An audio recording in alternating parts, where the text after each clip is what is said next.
core stage engine start. 3, 2, 1. Boosters in ignition. And liftoff of Artemis 1. We rise together back to the moon and beyond.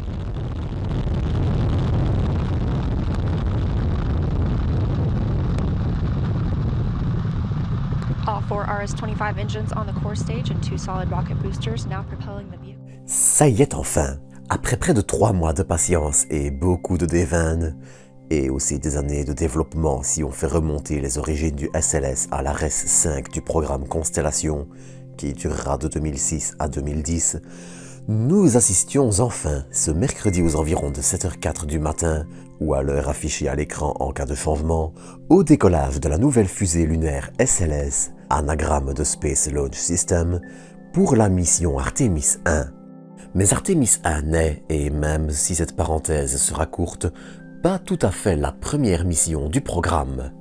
En effet, le 28 juin 2022, le petit lanceur Electron de Rocket Lab lançait le CubeSat Capstone, qui vient tout juste de se mettre avec succès en orbite de halo quasi rectiligne autour de la Lune, ce 13 novembre, dans le but de tester l'orbite qu'utilisera la station spatiale Lunar Gateway d'ici quelques années. Mais bref, le vol d'Artemis 1 était ainsi l'occasion d'inaugurer une partie des futurs équipements qui permettront de ramener des humains sur la Lune à l'horizon 2025. La capsule Orion et son module de service européen en première ligne, mais aussi le nouveau lanceur lourd SLS qui, même s'il sera amené à évoluer, en est aussi à son premier vol.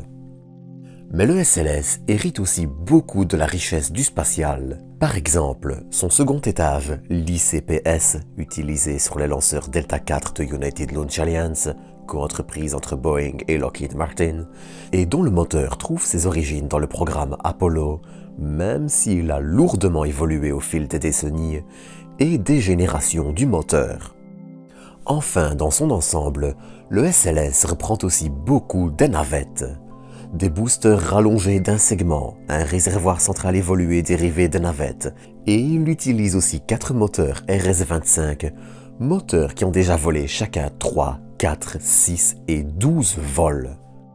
D'autre part, le moteur qui propulse le module de service d'Orion, le AJ-10, vient lui aussi des navettes spatiales américaines, même si ses origines datent des années 60, en tant que moteur du second étage Delta Able du lanceur Vanguard.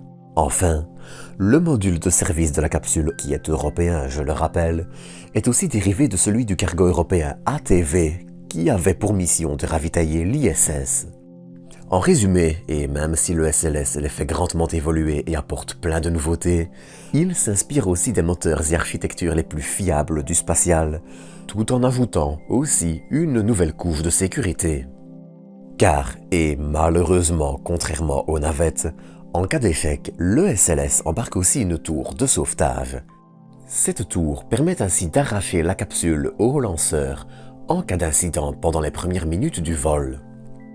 Mais tout ceci n'est pas non plus le seul point intéressant dans ce lancement.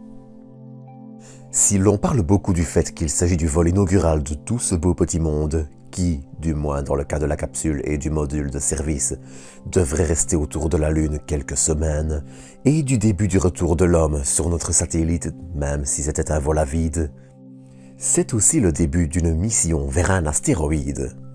Car en effet, le SLS embarque aussi 10 petits CubeSats rattachés à une plateforme dédiée sur son second étage, entre le second étage et Orion dans l'Orion Stage Adaptateur, qui seront largués progressivement au fur et à mesure des heures suivant le lancement.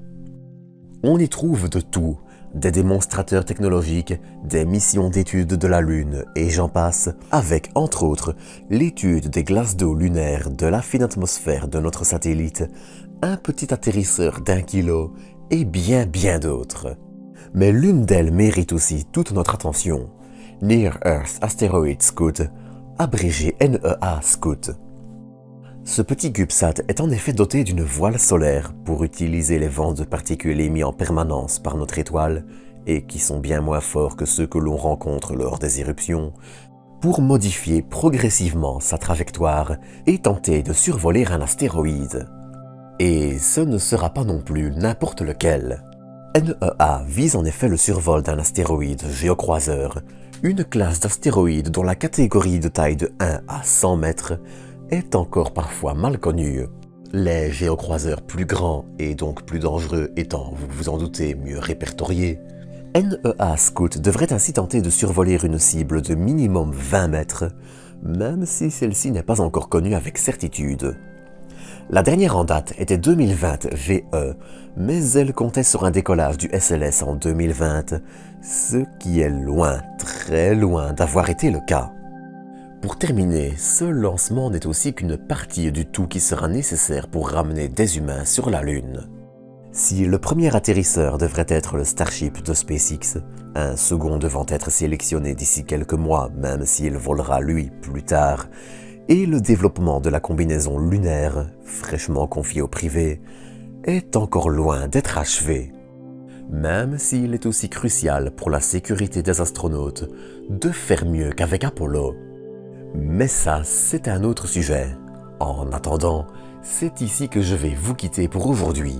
Comme d'habitude, j'espère que vous aurez apprécié cet épisode et je vous donne rendez-vous dans quelques jours pour un nouveau.